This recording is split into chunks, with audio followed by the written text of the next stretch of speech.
Un fermier ruiné interdisait à tous les employés d'entrer dans son entrepôt, jusqu'au jour où la pauvre femme de ménage fit quelque chose qui choqua tout le monde. Le matin s'ouvrait lentement sur la vieille ferme Lemoine, perdue entre les collines brumeuses et les champs en friche d'un village presque oublié. Le silence semblait faire partie intégrante du paysage, pesant sur les pierres anciennes du domaine avec une gravité que même le vent n'osait troubler. Élise Morel, vêtue de son tablier usé et chaussée de bottes crottées, poussait le balai sur le sol de pierre du vestibule. Chaque jour, elle arrivait avant l'aube, traversant le chemin de gravier bordé de peupliers morts et s'engouffrait dans ce lieu figé dans le temps. Élise n'était pas née pour ce métier, mais la vie, avec ses coups de poing silencieux, l'avait guidée vers cette existence modeste. Elle était discrète, ponctuelle, efficace. Rien dans ses gestes ne trahissait la moindre volonté d'aller au-delà de sa tâche. Pourtant, elle observait tout. Les vitres fêlées qui jamais ne furent changées, les toiles d'araignée qu'on lui demandait de ne pas toucher, les horloges arrêtées à des heures différentes, et surtout l'arrière-cour. Là-bas, à l'ombre des murs décrépits, se dressait un ancien entrepôt de bois, aux planches noircies par le temps. Personne n'en approchait, personne n'en parlait. Le propriétaire des lieux, Gaspard Lemoine, homme sec et renfermé, avait été catégorique dès l'embauche d'Élise, 3 ans plus tôt. Jamais, sous aucun prétexte, elle ne devait ouvrir cette porte. Une serrure massive, rouillée et pourtant intacte, en protégeait l'accès. On disait que même les enfants du village, lorsqu'ils passaient non loin, baissaient les yeux, comme pour ne pas attirer l'attention de ce lieu maudit. Gaspard était le dernier vestige d'une lignée autrefois puissante dans la région. Les Lemoine avaient possédé terres, bétail, employés par dizaines. Aujourd'hui, il ne restait qu'un homme seul, vivant dans les souvenirs fanés d'une époque révolue, accroché à ses routines comme à une planche de salut. Sa voix grave et sèche résonnait rarement dans la maison, et lorsqu'elle le faisait, c'était pour donner un ordre ou éteindre une tentative de conversation. Il ne parlait jamais du passé, encore moins de ce qui se trouvait derrière cette porte verrouillée. Pourtant, Élise avait remarqué certaines choses. L'odeur de renfermé, qui ne venait d'aucune pièce qu'elle connaissait. Les regards fuyants de Gaspard lorsqu'elle nettoyait les fenêtres donnant sur la cour arrière. Et ce sentiment sourd et tenace que quelque chose dormait là, sous les couches de poussière et de silence. Ce n'était pas de la curiosité malsaine qui l'animait, mais une forme de malaise profond, comme si la ferme entière reposait sur un mensonge ancien, enterré juste sous ses pieds. Lorsqu'elle passait la serpillière devant la porte arrière du salon, d'où l'on apercevait l'entrepôt, elle sentait sa nuque se raidir. Chaque craquement de bois résonnait en elle comme un avertissement. Avec les mois, puis les années, cette tension s'était muée en obsession discrète. Élise rêvait parfois de cette porte. Dans ses songes, elle s'ouvrait sans bruit, révélant un couloir infini, tapissé de cadres aux visages effacés. Parfois, une voix l'appelait, faible, indistincte, et elle se réveillait en sueur, le cœur battant, incapable de se rendormir. Mais au réveil, tout reprenait son cours. Elle reprenait ses chiffons, ses produits d'entretien, ses gestes mesurés. Gaspard, de plus en plus pâle, de plus en plus absent, s'enfermait dans son bureau ou errait dans les champs, parlant à personne, nourrissant les mêmes habitudes jour après jour. Parfois, il restait assis des heures sur le banc de pierre, face au vieux bâtiment sans bouger. Ses mains tremblaient légèrement, mais son regard ne fléchissait pas.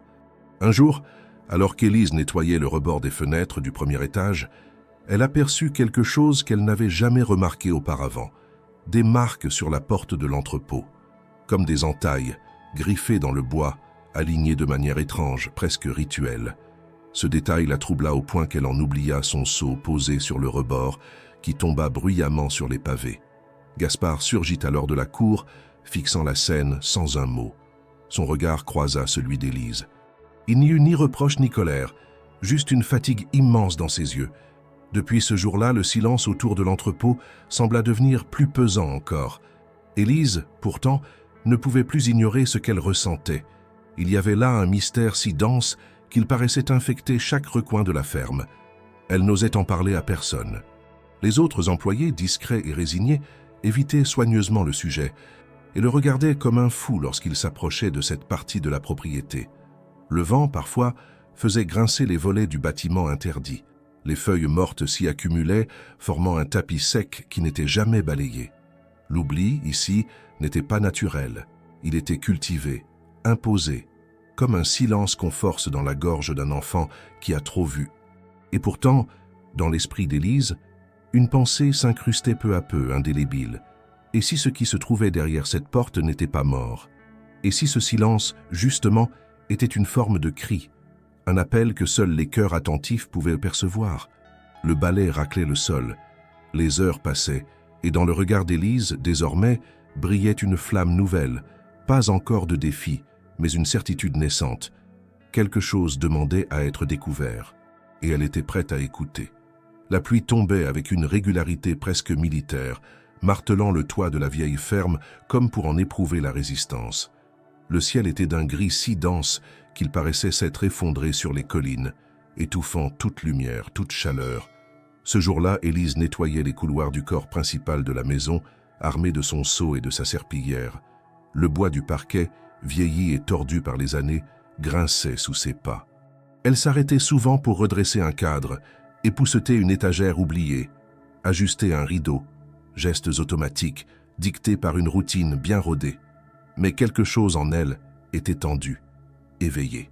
Depuis qu'elle avait remarqué les entailles sur la porte de l'entrepôt, son sommeil était agité, ses pensées encombrées. Alors qu'elle s'attaquait au grand escalier, un bruit étrange la fit figer. Ce n'était pas le craquement habituel de la maison sous l'humidité, ni le grincement d'une fenêtre mal fermée. C'était autre chose. Un son étouffé, profond, presque humain. Elle tendit l'oreille. Cela venait du fond de la propriété, là où aucun pas ne devait jamais se rendre. Un cliquetis métallique comme une chaîne que l'on traînait sur le sol. Puis un autre bruit, plus doux mais infiniment plus dérangeant, un sanglot.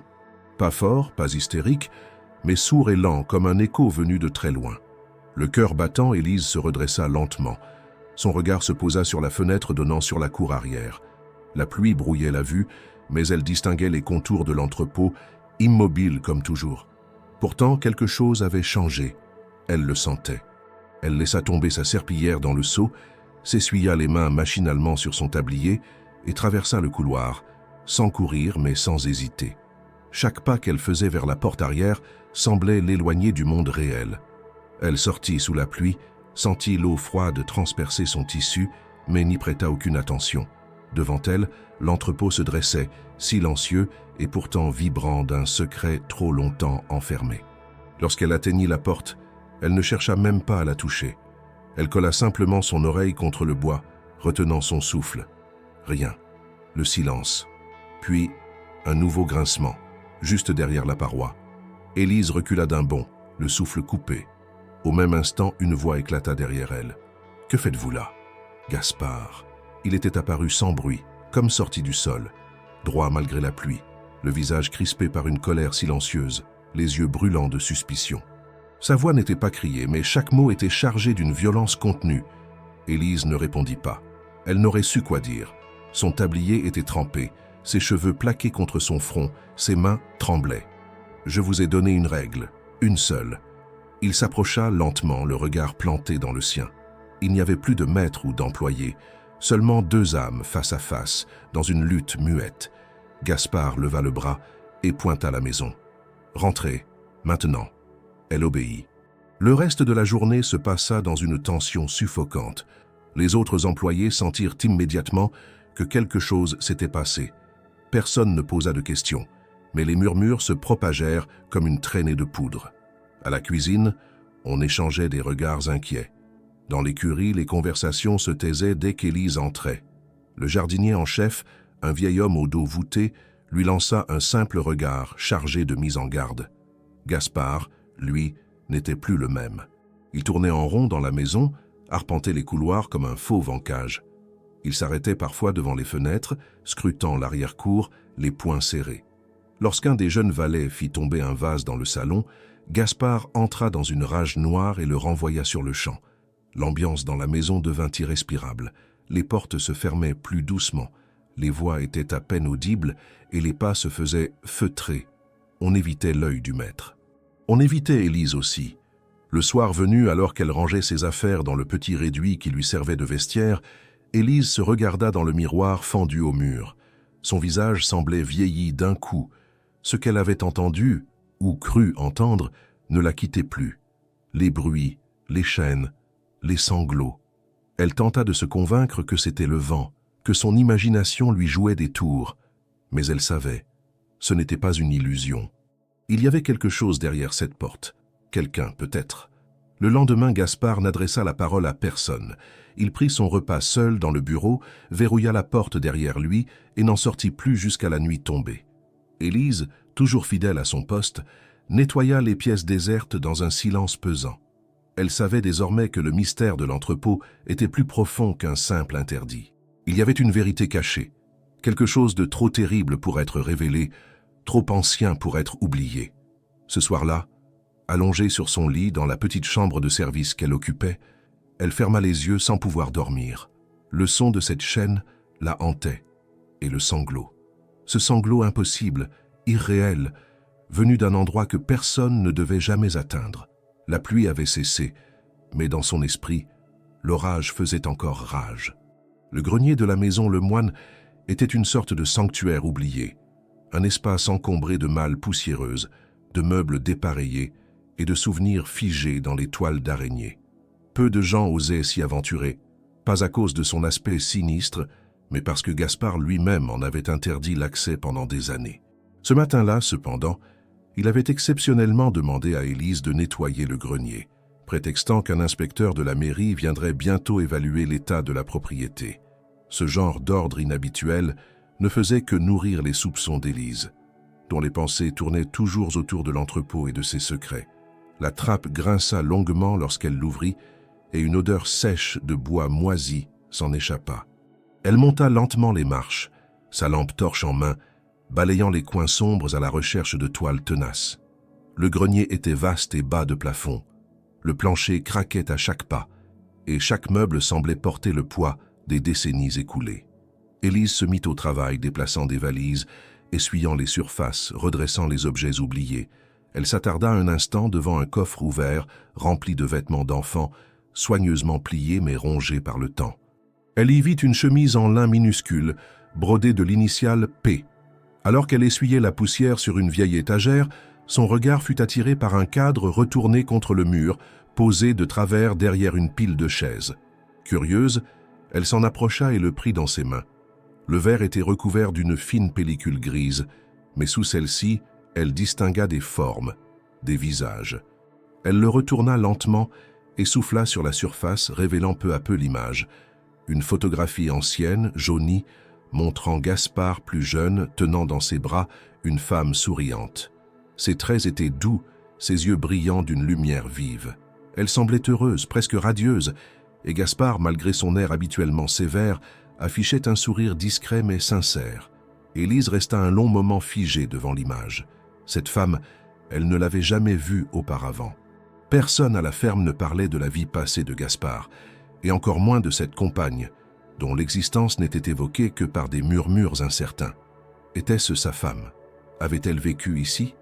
Était-elle morte? Les questions s'accumulaient dans son esprit. Alors qu'elle posait le cadre à côté d'elle pour continuer son travail, elle sentit quelque chose d'inhabituel derrière la photographie. Un froissement, comme du papier collé. En inspectant plus attentivement le dos de la planche, elle découvrit un petit recoin entre le cadre et la toile de fond. Elle l'ouvrit délicatement et en sortit un morceau de papier jauni, plié plusieurs fois, à peine lisible. C'était une feuille déchirée, sans date, griffonnée à la hâte. Quelques mots y étaient inscrits, tremblants, presque illisibles. « Si je disparais, regarde là où il ne te laisserait jamais entrer. » Le cœur d'Élise se serra. Ces mots résonnaient en elle comme une détonation. Ce n'était pas une note banale ni un mot oublié. C'était un avertissement, une supplique laissée par une femme disparue, peut-être cette même femme sur la photo. Le lien entre elle, Gaspard et l'entrepôt interdit devenait de plus en plus tangible. Quelque chose s'était passé, quelque chose de grave. Et ce papier, enfoui derrière un portrait, n'avait pas été laissé là par hasard.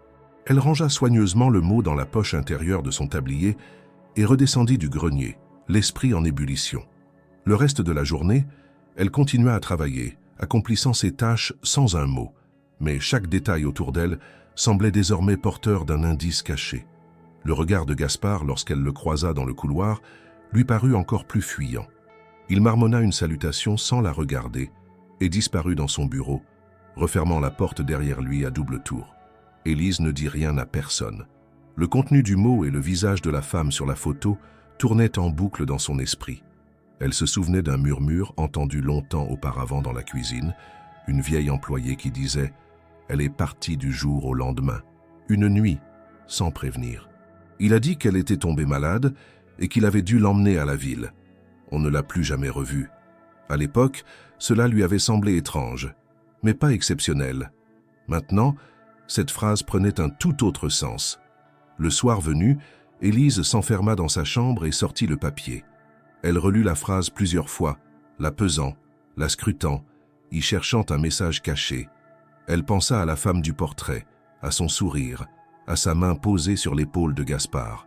Était-ce un geste d'amour ou un appel à l'aide? Pourquoi ce cadre avait-il été retourné, caché dans le grenier, si ce n'était pour dissimuler le message? Elle revit la porte de l'entrepôt, ses entailles, le grincement qu'elle avait entendu, le sanglot. Tout convergeait vers ce lieu interdit. Ce n'était plus un simple interdit capricieux, c'était une cache, un tombeau, un refuge. Elle ne savait pas encore, mais elle devait le savoir, et elle comprendrait, quoi qu'il en coûte. Le lendemain, lorsqu'elle passa près de l'arrière-cour, elle jeta un regard furtif vers l'entrepôt. Le bois sombre semblait plus noir que jamais. Le vent remuait les feuilles mortes à ses pieds, et, juste un instant, elle crut voir l'ombre d'un mouvement derrière la petite fenêtre poussiéreuse. Ce ne pouvait être qu'un effet d'optique, se dit-elle, ou peut-être pas. La nuit était tombée sur la ferme comme un manteau lourd et silencieux. Les volets claquaient au gré du vent nocturne. Les arbres grondaient doucement, et la lune, haute et pleine, versait sa lumière spectrale sur les toits moussus. Élise, recroquevillée sur son lit de fortune, n'arrivait pas à dormir. Depuis qu'elle avait découvert le mot derrière le portrait, son esprit n'avait connu aucun répit. Les mots griffonnés à la hâte lui tournaient dans la tête comme une rengaine obsédante. « Regarde là où il ne te laisserait jamais entrer. » Il n'y avait aucun doute. Il s'agissait de l'entrepôt. Ce lieu maudit, interdit, oublié de tous sauf de Gaspard, semblait désormais être le centre de tout.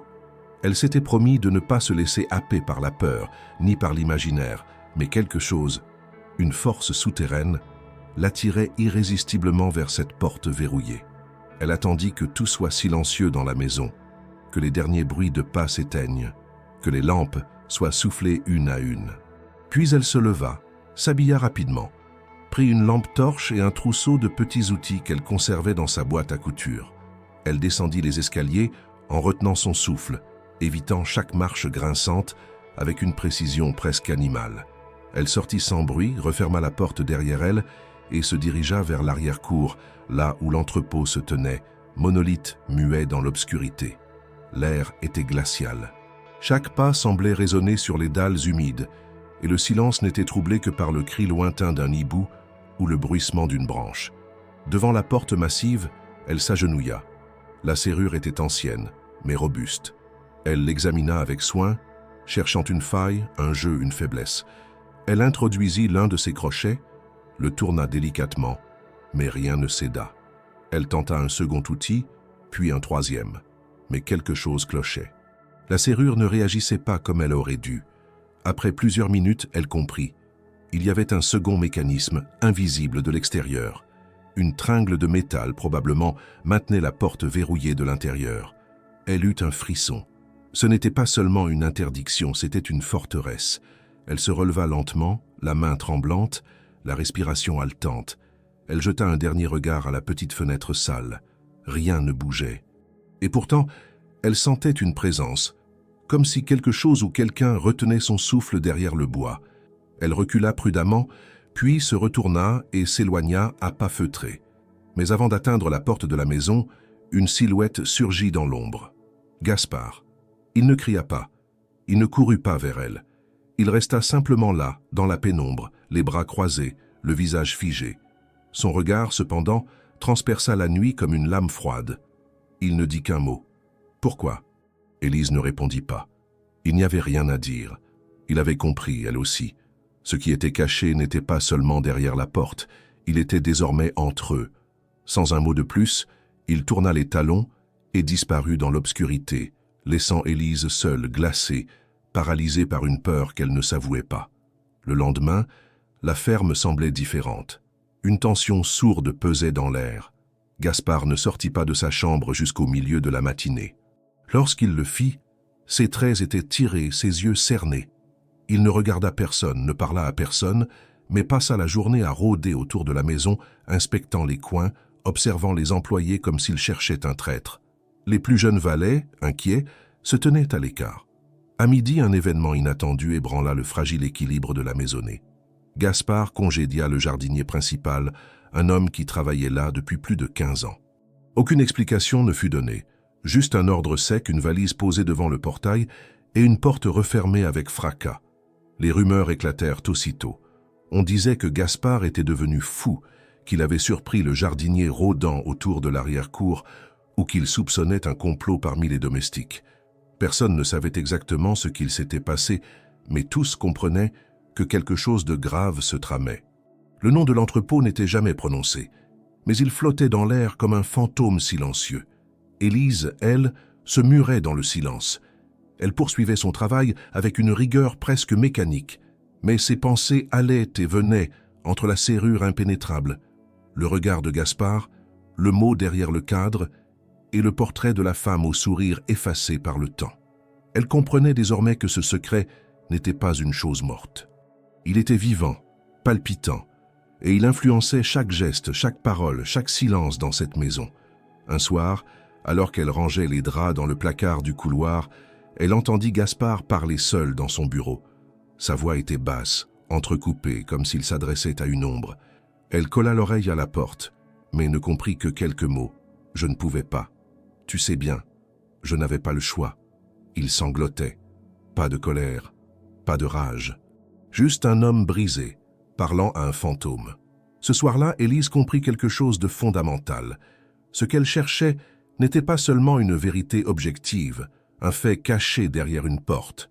C'était une histoire humaine, faite de douleurs, de décisions impossibles, de pertes irréparables. Elle comprit aussi que Gaspard n'était pas seulement un vieil homme tyrannique. Il était un homme dévasté, hanté par une erreur, ou peut-être un crime. Mais elle n'en savait toujours pas assez. Le mystère restait entier, mais sa résolution semblait désormais inévitable. La ferme, le silence, l'entrepôt, les regards, les murmures, tout la poussait vers une seule direction. Et même si la peur la tenait parfois au bord du vertige, elle savait qu'elle ne pourrait plus reculer.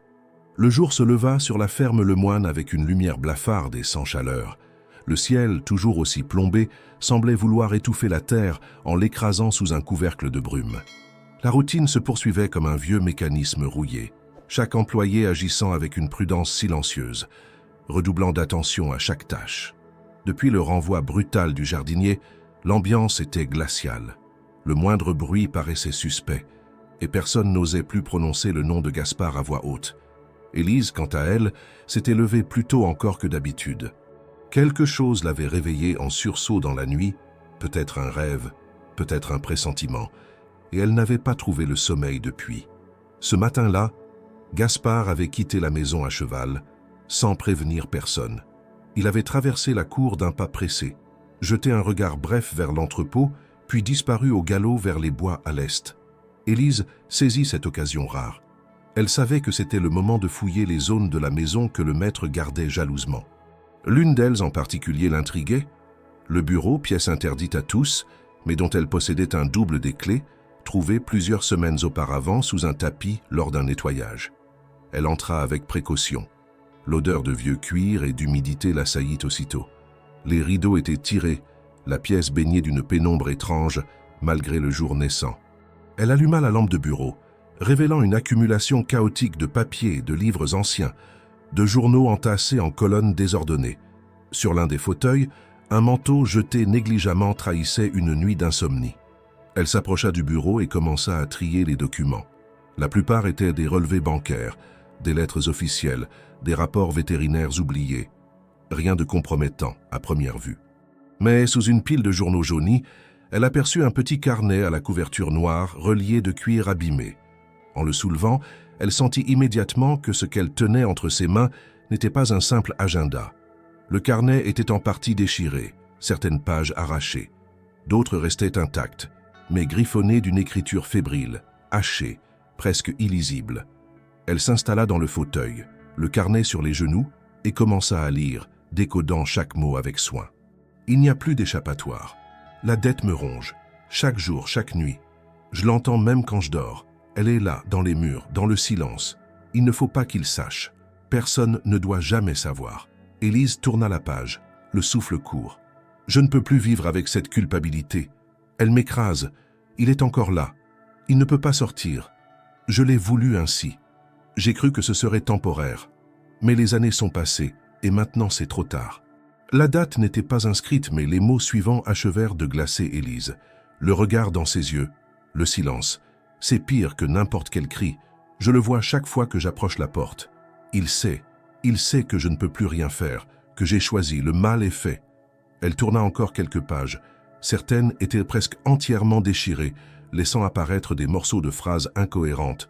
Le poids de l'erreur. Ne jamais ouvrir. Pas, il ne comprendrait pas. Une dette de sang. Les mains d'Élise tremblaient. Chaque mot, chaque ligne confirmait ce qu'elle redoutait depuis des semaines. Il y avait bien quelqu'un ou quelque chose derrière cette porte. Et ce n'était pas un simple secret de famille ou un souvenir douloureux. C'était un acte, une décision, une vie sacrifiée, volontairement ou par lâcheté. Elle referma le carnet et le dissimula sous son tablier. Elle savait qu'elle ne pouvait pas le garder avec elle.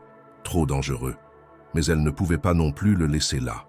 Elle sortit du bureau à pas rapide, referma la porte à clé et dissimula le journal dans une boîte à couture oubliée dans la remise. Lorsqu'elle retourna à ses tâches, elle croisa le regard d'un jeune valet qui détourna aussitôt les yeux. Elle comprit qu'elle devenait elle-même un sujet de méfiance, d'interrogation. Le soir, Gaspard rentra plus tard que d'habitude. Il paraissait encore plus épuisé. Il ne parla à personne, ne dîna pas et s'enferma immédiatement dans sa chambre. Élise, en l'apercevant, remarqua une trace de boue sur son col, comme s'il avait chuté ou s'était traîné quelque part. Un détail infime, mais révélateur. Cette nuit-là, Élise resta éveillée. Elle relut mentalement les passages du journal, essayant de comprendre ce qui avait poussé un homme à commettre une telle chose. Ce « il » dont il parlait. Était-ce Paul? Était-ce un enfant? Un frère? Un prisonnier? Elle ne pouvait encore assembler les pièces du puzzle, mais une image floue prenait forme. Une dette, un silence, une présence vivante, enfermée, et un maître de maison devenu geôlier par choix ou par peur. Elle pensa aux mots trouvés dans le portrait, au regard de la femme, à la serrure inviolable, à ce bruit métallique, ce sanglot. Tout se reliait, lentement mais sûrement.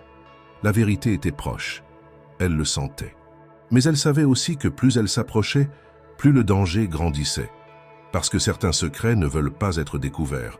Parce que parfois, ouvrir une porte signifie ne plus jamais pouvoir la refermer. La matinée s'annonçait étrangement calme.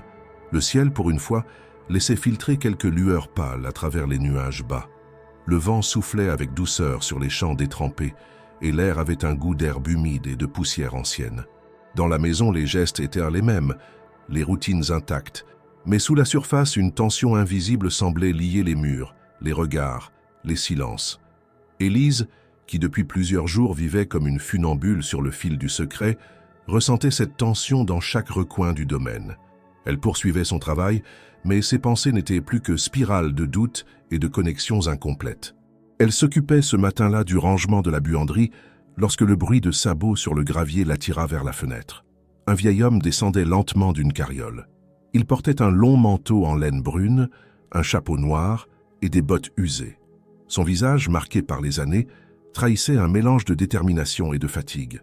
Il tenait dans sa main une canne à pommeau d'argent qu'il ne semblait pas utiliser, comme si elle n'était là que pour renforcer sa présence. Élise observa la scène avec curiosité. Ce n'était pas un visiteur habituel. Aucun des fournisseurs, ni même les agents de la mairie, ne ressemblait à cet homme. Il avait quelque chose de différent, une énergie qui contrastait violemment avec le poids de la ferme. Il frappa à la porte principale. Une servante hésita puis ouvrit. Le visiteur parla brièvement, assez fort pour qu'Élise perçoive un mot. Paul. Ce nom prononcé avec une telle intensité fut comme une cloche brisée dans le silence du hall. La servante, décontenancée, se tourna aussitôt vers les escaliers et courut chercher Gaspard. Élise, restée à l'arrière, écoutait chaque mouvement, chaque mot. Gaspard descendit en trombe, ce qui n'était pas dans ses habitudes. En apercevant le vieil homme, il se figea net. Son visage devint livide. Un souffle coupé, un regard de sidération et puis un mot échappé dans un murmure rauque « Tue !» Ils s'éloignèrent à l'écart dans la bibliothèque. Élise, qui avait le cœur battant, osa s'approcher silencieusement du couloir et colla l'oreille contre la porte entrebâillée. Ce qu'elle entendit changea tout. Le vieil homme, dont la voix était profonde et lente, parla d'un passé commun, de souvenirs effacés. « Tu as laissé tout le monde croire qu'il était mort, même moi. » Gaspard, de plus en plus nerveux, répondait par des phrases brèves, presque hachées. C'était la seule solution. Il n'aurait jamais pu. Tu sais ce qu'il était devenu. Il y eut un silence, puis un bruit de poing frappant le bois du bureau. Tu l'as enfermé tout ce temps. Il était vivant, Gaspard. Tu l'as enterré vivant dans cette maison. Le choc parcourut Élise comme une décharge électrique. Paul n'était pas un mythe. Paul était réel et enfermé. Le vieil homme qu'elle comprit être un parent, peut-être un cousin ou un ami très proche, continua. Il écrivait. Il m'envoyait des lettres. Je n'ai pas compris tout de suite. Elles étaient confuses. Mais la dernière disait tout. Elle m'est parvenue il y a 2 semaines, par un gamin du village. C'est pour ça que je suis venu. La porte fut brutalement fermée par Gaspard. Élise recula à temps, son souffle bloqué dans la gorge. Le visiteur repartit 1 heure plus tard, sans un mot pour personne. Mais au moment de franchir le portail, il se retourna et aperçut Élise. Il marcha droit vers elle, la fixa longuement, puis sortit de sa poche une enveloppe. Il la lui tendit sans parler. Elle la prit confuse et le regarda s'éloigner. Ce n'est qu'une fois seule dans la remise qu'elle osa ouvrir l'enveloppe.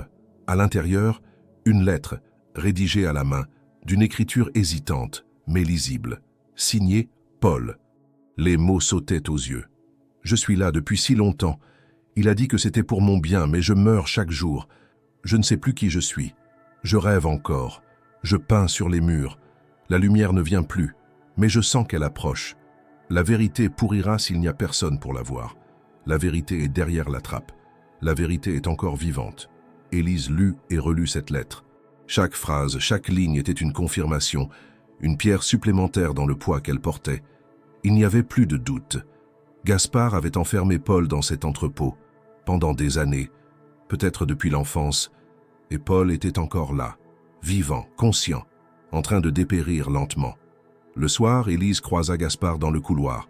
Il ne la regarda pas, ne dit rien, mais son visage portait une noirceur nouvelle, un vide si profond qu'elle en fut presque effrayée.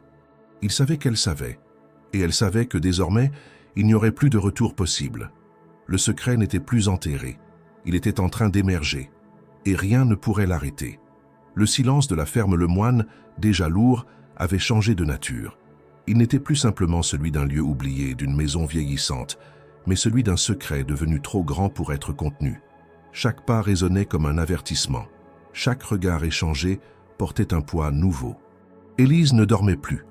Depuis qu'elle avait lu la lettre de Paul, son esprit était en ébullition. Il n'y avait plus de place pour le doute. Ce n'était plus une affaire de soupçon ou de supposition. Elle savait. Paul était enfermé dans cet entrepôt. Il y vivait. Il y survivait. Et personne n'était jamais venu pour lui. Le choix s'imposait à elle comme une urgence.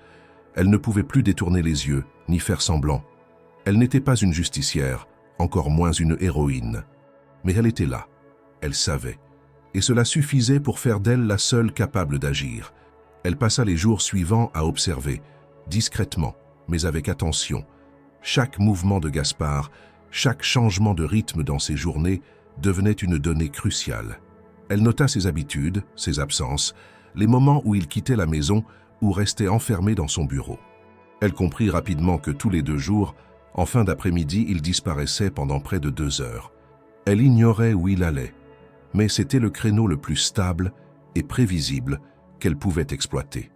Elle prépara son plan avec une minutie absolue. Dans son chariot de nettoyage, elle dissimula des outils qu'elle avait récupérés au fil du temps. Une pince à levier, un tournevis long, un crochet de métal qu'elle avait redressé pour s'en servir comme levier. Elle trouva même une ancienne lampe torche qu'elle avait réparée. Tout devait paraître normal. Elle nettoyait, comme d'habitude. Elle passait d'une aile à l'autre, s'arrêtait ici pour les vitres, là pour les sols. Personne ne prêta attention à elle.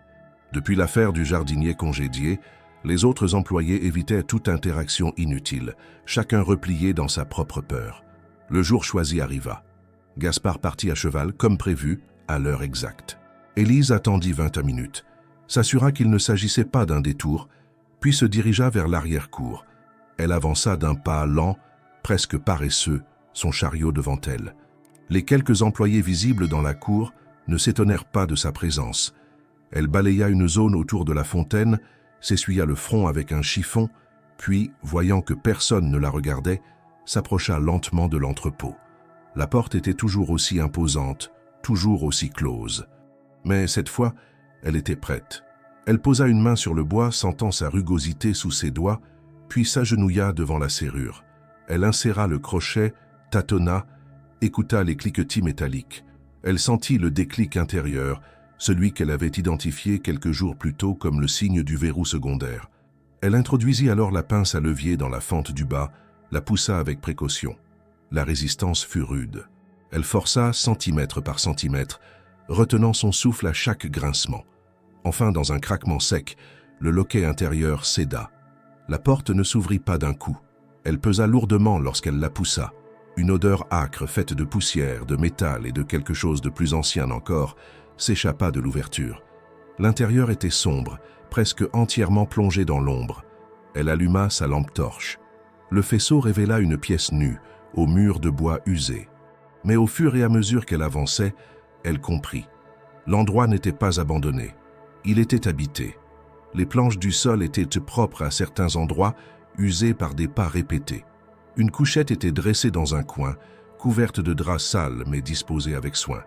À côté, un seau en métal, un vieux lavabo rouillé, des restes de nourriture dans des boîtes de conserve ouvertes.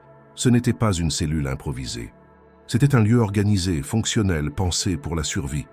Sur les murs, elle aperçut des dessins accrochés, faits à la main. Des traits maladroits mais expressifs. Des visages, des paysages. Un soleil sans éclat, un enfant qui pleure. Et là, au sol, près du mur opposé, une chaîne, courte, terminée par un anneau brisé. Et un détail glaçant, un minuscule soulier d'enfant, posé là, comme oublié.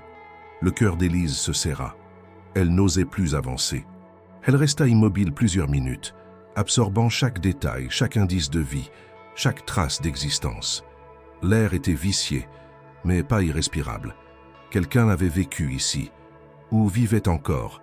Un murmure l'attira de sa torpeur, un souffle. Elle se retourna brusquement, braquant la lampe dans toutes les directions. Rien. Puis, un bruit léger, un froissement. Elle se pencha derrière une pile de couvertures roulées, mais il n'y avait personne. Elle resta encore quelques instants, incertaine, puis entendant au loin le hennissement d'un cheval, comprit que Gaspard revenait. Elle referma la porte aussi vite que possible, remit la serrure en place et repoussa la tringle de sécurité à l'intérieur avec difficulté. Elle sortit, reprit sa posture de femme de ménage et retourna vers la maison avec son chariot. Personne ne sembla remarquer son absence. Dans sa chambre, plus tard, elle resta longtemps assise, les mains serrées sur ses genoux. Elle n'avait pas vu Paul, mais elle avait vu sa vie. Elle avait touché son monde, respiré son air. Ce n'était plus une rumeur, ce n'était plus une hypothèse. C'était une certitude brute, implacable, et elle ne pouvait plus vivre avec cette vérité enfermée derrière une porte. Paul était là, vivant, seul, et il attendait. La nuit suivant sa découverte fut l'une des plus longues de l'existence d'Élise. Les images de l'intérieur de l'entrepôt défilaient dans son esprit avec une précision implacable. Chaque détail, chaque odeur, chaque murmure semblait incrusté sous sa peau. Elle ne pouvait oublier les dessins accrochés, l'anneau brisé de la chaîne, le soulier d'enfant abandonné. Ce n'étaient pas des souvenirs flous ou des interprétations hâtives, c'était réel, tangible, atrocement présent. Paul avait été retenu là. Peut-être y était-il encore, et cela faisait des années. Peut-être des décennies. Le lendemain, Gaspard agissait comme si rien ne s'était passé. Il prenait son petit déjeuner en silence, lisait un vieux journal dans le salon, faisait ses rondes habituelles autour de la maison. Il paraissait calme, presque serein. Ce contraste avec la vérité que portait Élise dans sa mémoire la rendait malade. Elle ne pouvait pas supporter l'idée qu'un homme puisse si froidement dissimuler une horreur pareille sous des gestes quotidiens. Mais elle savait qu'elle ne pouvait rien révéler sans preuve irréfutable, sans la présence de Paul, sans son visage. Elle décida de retourner dans l'entrepôt. Une fois encore, elle attendit que Gaspard parte. Il était sorti à la même heure que la veille, chevauchant son fidèle alezan et s'éloignant vers les bois. Élise s'assura qu'il était bien parti, puis refit le même parcours. Elle déverrouilla la porte avec plus d'assurance, sa main moins tremblante que la première fois. Cette fois, elle entra plus profondément, éclairant chaque recoin, touchant les murs, respirant lentement l'air stagnant. La couchette était toujours là, les conserves ouvertes, le seau, les dessins. Mais quelque chose avait changé. Une des feuilles accrochées au mur avait été remplacée. Elle représentait une femme assise, les mains croisées, les yeux fixés vers l'avant. Élise se reconnut. Le trait était grossier, mais le tablier, la posture, même la mèche de cheveux tombant sur le front, tout correspondait. Un frisson parcourut son dos. Paul l'avait vue, ou il la voyait encore. Cela signifiait qu'il n'était pas loin.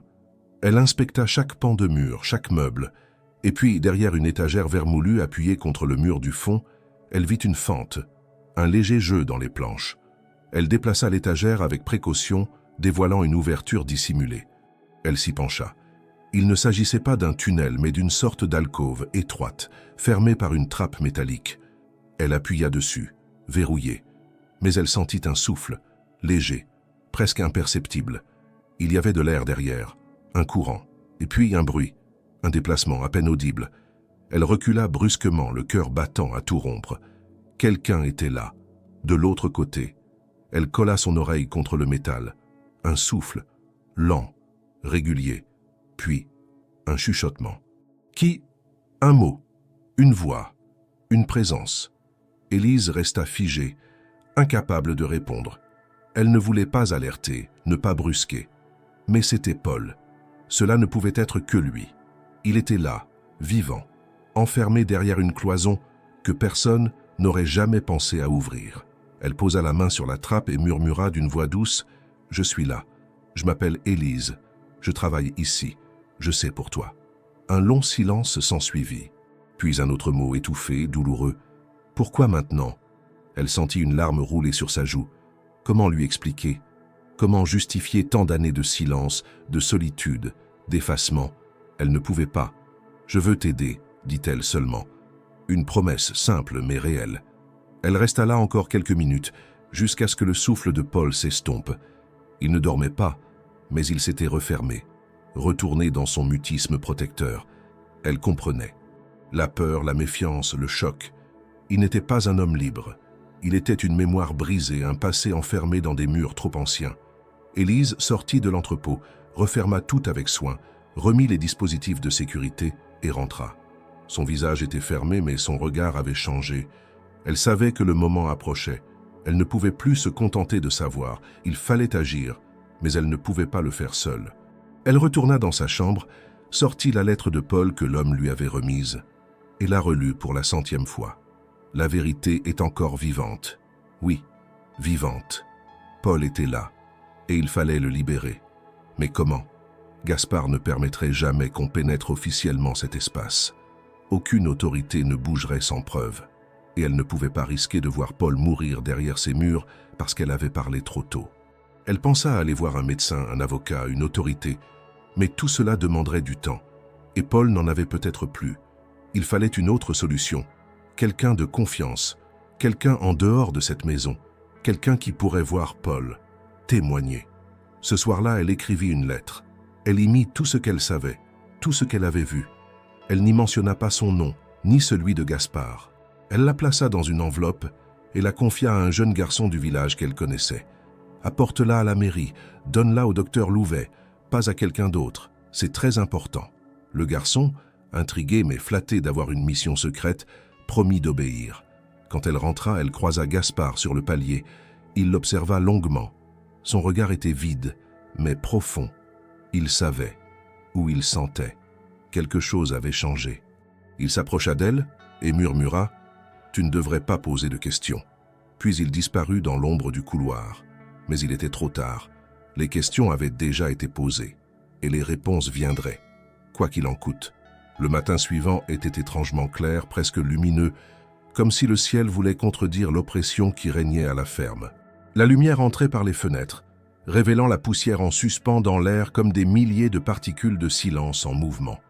Élise s'était levée avant tout le monde.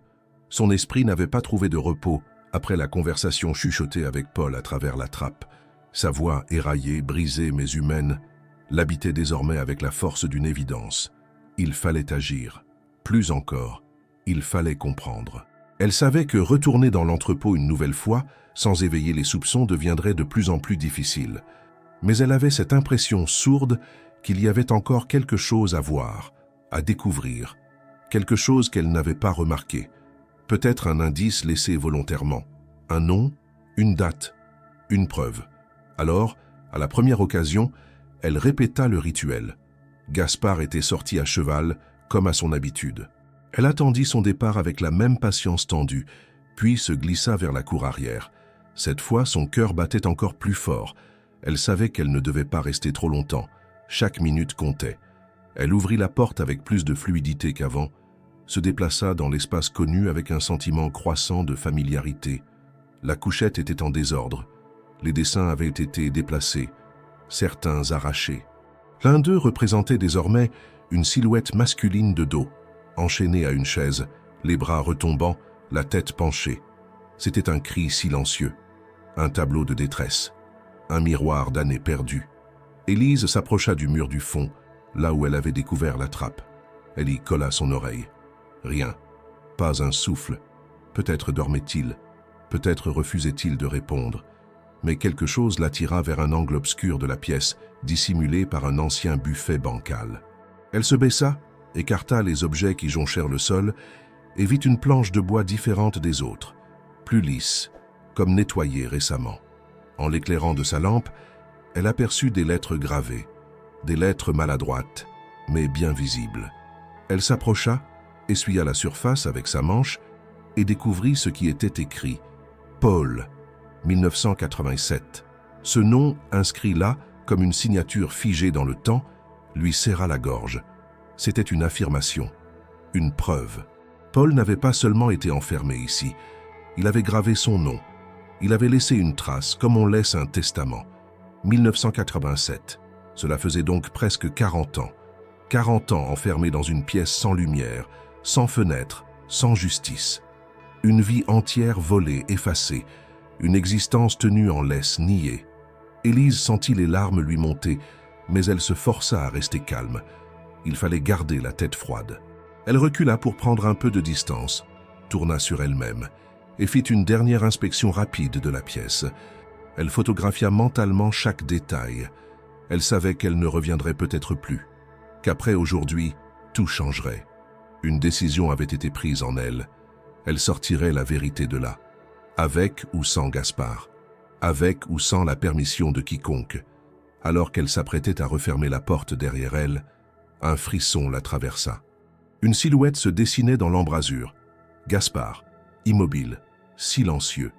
Il la regardait, ses yeux pleins d'une fatigue sèche, sans colère, mais sans pardon non plus. Il ne dit rien. Son silence pesait plus que n'importe quel cri. Élise ne bougea pas. Elle le fixa droit dans les yeux. Il n'y avait plus de peur dans son regard, juste une résolution nue, irréversible. Après un long moment, il parla enfin, d'une voix presque éteinte. « Tu es entrée. » Elle ne répondit pas. « Tu as vu. » Toujours rien. Il fit un pas vers elle, puis un autre. Mais au lieu de la repousser ou de verrouiller la porte, il entra lentement dans l'entrepôt. Son regard se posa sur les murs, les dessins, la couchette. Il semblait redécouvrir l'espace qu'il avait lui-même façonné comme une prison. Son corps semblait s'enfoncer sous le poids du passé. Il n'était pas comme les autres, dit-il enfin. Depuis petit, il criait la nuit. Il frappait. Il se perdait. Les médecins n'ont rien pu faire. Et un jour, il a blessé notre mère. Je l'ai caché, pour le protéger, pour protéger les autres. Et puis le temps a passé.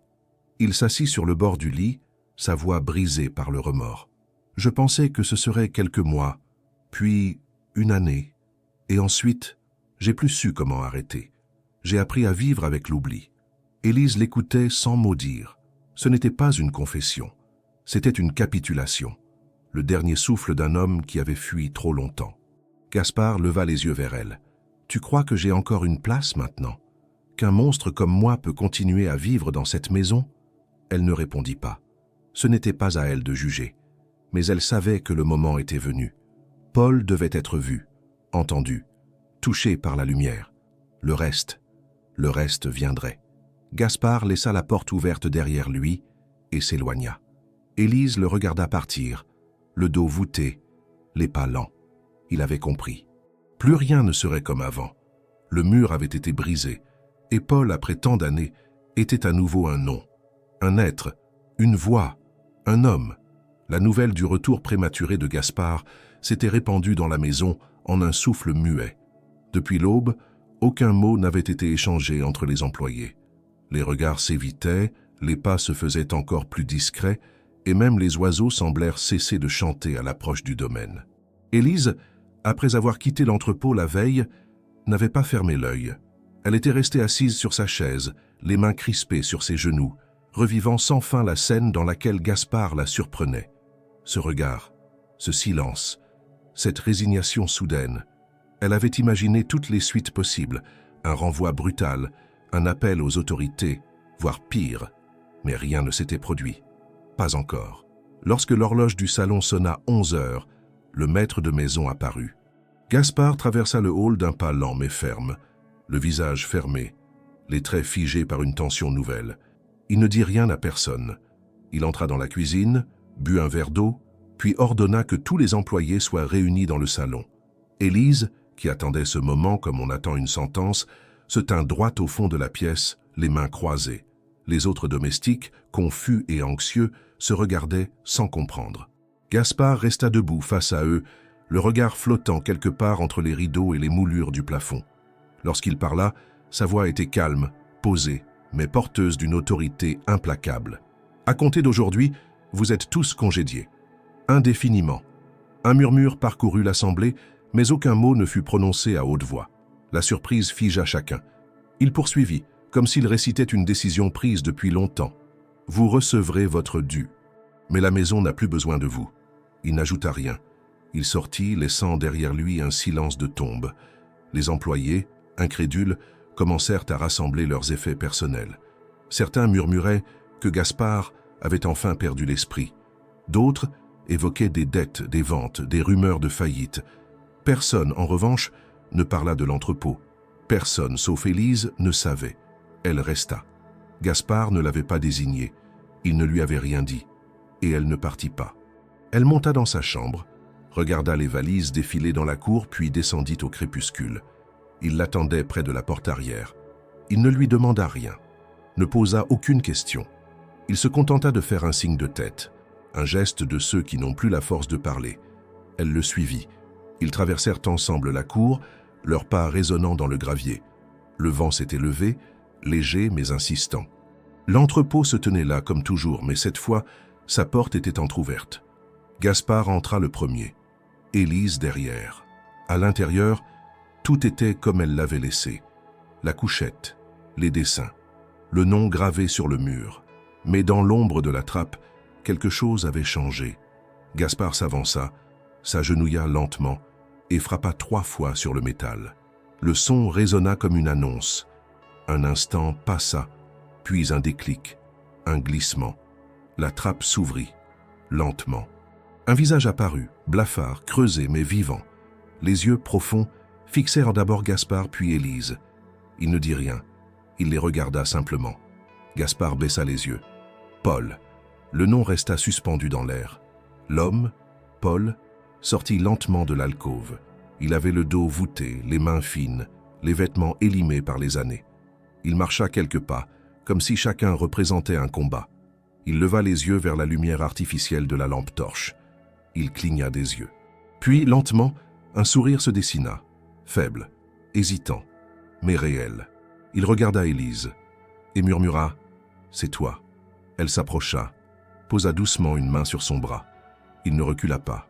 Elle sentit la chaleur de sa peau, la fragilité de son être, mais aussi une étrange force, une volonté encore là, intacte malgré tout. Gaspard s'assit dans un coin de la pièce. Il n'avait plus d'énergie. Il semblait vidé de toute volonté, comme si ce moment avait consumé le peu de force qui lui restait. Il murmura sans s'adresser à personne en particulier. « Je n'ai jamais su quoi faire. J'ai eu peur. Je voulais protéger. Mais j'ai détruit. » Il enfouit son visage dans ses mains. Paul, lui, restait debout. Il regardait autour, comme s'il redécouvrait le monde. Ses dessins, son lit, ses chaînes. Il se tourna vers Gaspard, puis vers Élise. « Je suis prêt, dit-il. Prêt. Pourquoi? Pour sortir, pour être vu, pour être soigné, pour vivre. » Les mots n'étaient pas nécessaires. Tout était dit. Élise le guida doucement vers la sortie. Il marcha, d'abord incertain, puis plus sûr. Lorsqu'il posa le pied sur le gravier extérieur, il s'arrêta, inspira profondément. Le vent passa dans ses cheveux, la lumière du jour l'enveloppa. Il ferma les yeux. Un homme, un frère, une victime. Mais debout. Gaspard resta derrière. Il ne les suivit pas. Il n'en avait pas la force. Mais il avait ouvert la porte. Enfin, après toutes ces années. Et cela suffisait pour que le silence commence à se briser. Le vent s'était levé sur la vallée, balayant les dernières feuilles d'un automne qui tardait à céder place à l'hiver. La ferme Le Moine, autrefois si close, si repliée sur elle-même, s'ouvrait pour la première fois en plusieurs décennies. Mais ce n'était pas une ouverture faite de festivité ou de bienveillance, c'était une déchirure, une brèche dans la pierre, dans les souvenirs, dans les silences imposés. Car désormais, Paul était dehors. Paul existait. Et Élise n'avait pas attendu. Elle n'avait pas laissé cette vérité s'effacer sous de nouvelles couches d'oubli ou de honte. Le matin même de la libération, Élise s'était rendue au centre médical du village voisin, accompagnant Paul dans une voiture prêtée par un voisin compatissant. Il n'avait pas prononcé plus de 10 mots pendant tout le trajet, mais son regard posé sur les collines, sur les enfants qui jouaient près des clôtures, sur les maisons colorées du bourg, en disait bien plus que n'importe quel discours. Lorsqu'ils arrivèrent à la clinique, un silence s'imposa.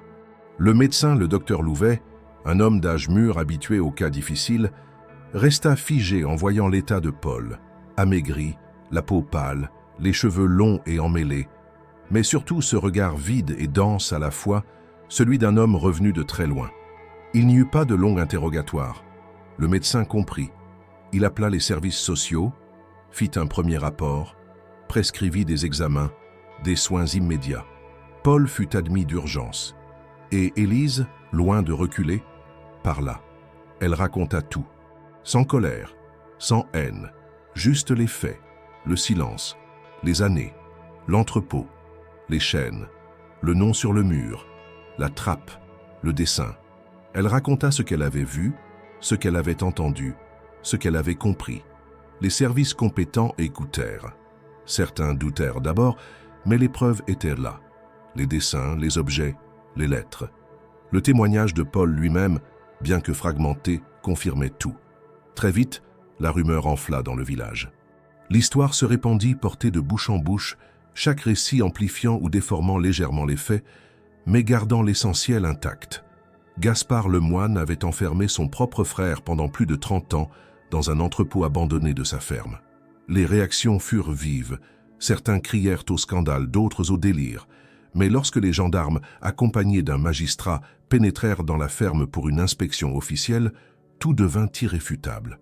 Ils trouvèrent l'entrepôt comme Élise l'avait décrit. Les dessins, les conserves, la couchette, la trappe, les gravures sur le mur. Ils examinèrent les lieux, prirent des photographies, consignèrent tout. Gaspard, présent, ne résista pas. Il ne nia rien. Il n'essaya pas de se justifier. Il répondit par des silences, des hochements de tête ou de simples « oui ». Le procureur décida de ne pas le placer en détention immédiate, mais une enquête judiciaire fut ouverte. La presse locale s'en empara, puis la presse régionale. Et bientôt, l'affaire Le Moine devint un sujet national. Des reporters campèrent à l'entrée du village. Des caméras filmèrent la façade décrépite de la ferme. Des interviews de voisins furent diffusées. Chacun y allait de son commentaire. On savait qu'il était étrange. Il n'a jamais été sociable. Mais de là à faire ça... Gaspard, assiégé par cette attention soudaine, se mura dans la solitude. Il ne quitta plus son bureau. Il refusa toute visite. Il ne répondit à aucune question. Il ne tenta pas de se défendre. Paul, lui, fut transféré dans un centre spécialisé à la ville. Il reçut des soins, un suivi psychiatrique, une assistance juridique. Les médecins furent stupéfaits de sa résistance mentale, malgré l'isolement absolu. Il ne parlait pas beaucoup, mais il écoutait. Il dessinait, il mangeait, il dormait, il souriait parfois. Il disait qu'il avait rêvé du vent, et que maintenant, il le sentait vraiment. Élise fut invitée à témoigner. Elle le fit avec dignité, sans chercher la lumière, mais sans la fuir non plus. Elle devint malgré elle une figure publique, une héroïne discrète. Les habitants du village, d'abord réservés, vinrent la remercier. D'autres la regardaient avec méfiance, comme si elle avait trahi un secret collectif. Mais la majorité reconnaissait le courage de celle qui avait osé voir ce que tous avaient refusé de croire. La ferme, après l'enquête, fut déclarée insalubre. Les activités cessèrent complètement. Les anciens employés ne revinrent pas. La terre ne fut plus travaillée. Les volets restèrent clos. Gaspard, bien que libre sous contrôle judiciaire, ne sortait plus. Il vivait dans un silence plus profond encore que celui qu'il avait imposé à son frère. La maison, vide de toute présence humaine, semblait sombrer dans une léthargie définitive. Mais Élise, elle, ne quitta pas les lieux. Elle continua à habiter la petite chambre de service, à cultiver un coin de potager, à entretenir ce qui pouvait encore l'être. Elle n'en avait pas le devoir. Personne ne le lui demandait. Mais elle sentait que son rôle n'était pas encore terminé. Paul n'était pas encore prêt à revenir. Gaspard n'était pas encore prêt à partir. Et elle, entre les deux, incarnait cette fragile ligne de mémoire, de rédemption possible. Elle savait que rien ne serait jamais réparé, qu'on ne restitue pas 30 ans volés. Mais elle savait aussi que parfois, une simple vérité révélée pouvait tout changer. Et elle avait décidé de rester pour être le témoin, la gardienne, la voix qui rappelle que même dans les endroits les plus sombres, la lumière finit toujours par trouver un chemin. La ferme Le Moine, autrefois marquée par un silence de pierre, résonnait désormais d'une autre forme de mutisme, celui de l'après-découverte, l'après-vérité, l'après-tempête. Le domaine ne grouillait plus de vie ni d'activité agricole, mais il n'était pas tout à fait abandonné. Il existait dans un entre-deux fragile, un état de suspension où les souvenirs et les ruines cohabitaient. Là, parmi les herbes hautes et les murs fissurés, Élise avait choisi de rester. Ce choix avait surpris tout le monde. On lui avait proposé un logement dans le village, un emploi à la mairie, même une aide financière de la part d'associations touchées par son histoire. Mais elle avait refusé. Pas par orgueil, pas par attachement à la terre, simplement parce que quelque chose la liait encore à cet endroit. Une promesse non dite, un rôle qui n'avait pas encore été rempli. Paul, désormais suivi et stabilisé dans le centre thérapeutique de la ville, n'était pas encore prêt à affronter l'extérieur seul. Et Gaspard, enfermé dans son silence, refusait de quitter la maison. Il ne parlait presque plus. Il ne mangeait que peu. Il passait ses journées assis dans l'ancien salon, regardant le jardin par la fenêtre, comme s'il cherchait un souvenir qu'il n'avait jamais su créer. Élise lui apportait ses repas, nettoyait les pièces, ouvrait les fenêtres pour laisser entrer l'air. Parfois, il hochait la tête. Parfois, il levait les yeux vers elle et restait ainsi à la regarder sans mot dire, comme si elle représentait tout ce qu'il n'avait pas su devenir. Il n'y avait ni haine, ni pardon. Juste une cohabitation muette entre la faute et la possibilité d'un dernier apaisement. Au fil des jours, un fragile rituel s'était établi. Gaspard laissait un carnet ouvert sur la table dans lequel il écrivait quelques phrases. Ce n'était pas un journal, ni des excuses. C'étaient plutôt des fragments, des bribes d'humanité qu'il déposait là, comme on pose des pierres sur un chemin. « Je n'ai pas su », écrivait-il. « J'ai voulu sauver, mais j'ai détruit. Et maintenant, je regarde pousser ce que je n'ai pas su planter. » Élise lisait parfois ces lignes, les refermait sans les commenter. Elle n'était pas là pour juger ni pour absoudre. Elle était là pour maintenir un souffle de vie dans ce qui n'était plus qu'une carcasse de passé. Un après-midi, sans qu'elle l'ait prévu, Paul revint. Il arriva avec un infirmier dans une voiture discrète. Il marchait avec lenteur, mais sans trembler. Ses cheveux avaient été coupés, son visage rasé, ses vêtements propres. Il avait dans les mains un carnet à dessin, et dans les yeux, une lueur nouvelle. Élise l'accueillit sans éclat, avec ce calme qui lui était propre. Ils s'assirent dans la cuisine, partagèrent un thé. Paul lui parla de ses rêves, de ses souvenirs qui revenaient par bribes, de sa peur de la foule, mais aussi de son désir de comprendre le monde actuel. Il avait vu des téléphones, des écrans, des voitures silencieuses. Tout lui semblait irréel, mais pas impossible. Il demanda à revoir la maison. Élise l'accompagna. Ils passèrent par les couloirs, le grenier, le jardin. Lorsqu'ils arrivèrent devant l'entrepôt, il s'arrêta. Il ne voulait pas entrer. Il regarda simplement la façade, leva la main et toucha le bois. Il ferma les yeux, puis il recula et murmura « Ce n'est plus chez moi ». Ce fut tout. Mais cela suffisait. Il avait choisi de vivre ailleurs, de ne pas rester prisonnier de ce lieu, de ce passé. Dans les jours qui suivirent, Élise et Paul établirent un nouveau contact. Ils revenaient parfois accompagnés, passaient quelques heures, dessinaient. Il avait commencé à peindre sur de grandes toiles, installées dans une ancienne grange. Des formes abstraites, des silhouettes floues, des paysages rêvés. Les enfants du village, intrigués, commencèrent à venir observer, puis à participer. Élise, sans le vouloir, se retrouva à organiser des après-midi d'activités. On apportait des goûters, du matériel, des livres. La ferme, lentement, devenait autre chose. Gaspard, de son côté, continuait à vivre dans son coin. Il ne participait pas, mais il observait. Par la fenêtre, il regardait Paul peindre. Il regardait Élise parler avec les enfants. Il ne souriait pas. Il ne parlait pas. Mais il n'était plus tout à fait absent. Un matin, il sortit sur le perron. Il resta debout, sans canne, sans soutien. Il fixa la grange, puis tourna les talons et rentra. Ce simple geste, ce déplacement, fut pour Élise la preuve que quelque chose, même imperceptible, se transformait. Le village, qui avait d'abord observé avec distance, commença à soutenir. Un conseiller municipal proposa d'utiliser la ferme comme centre d'expression artistique. Une association d'aide psychologique envoya des professionnels pour encadrer les ateliers. Élise accepta, avec des conditions.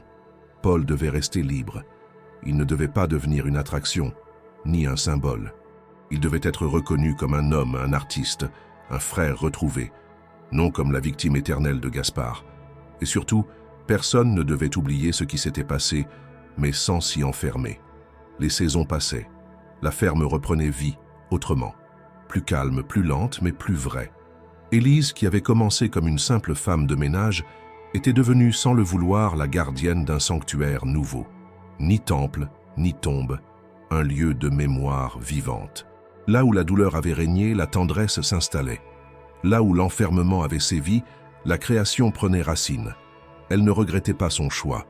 Rester, c'était accepter que la réparation ne passe pas toujours par le départ.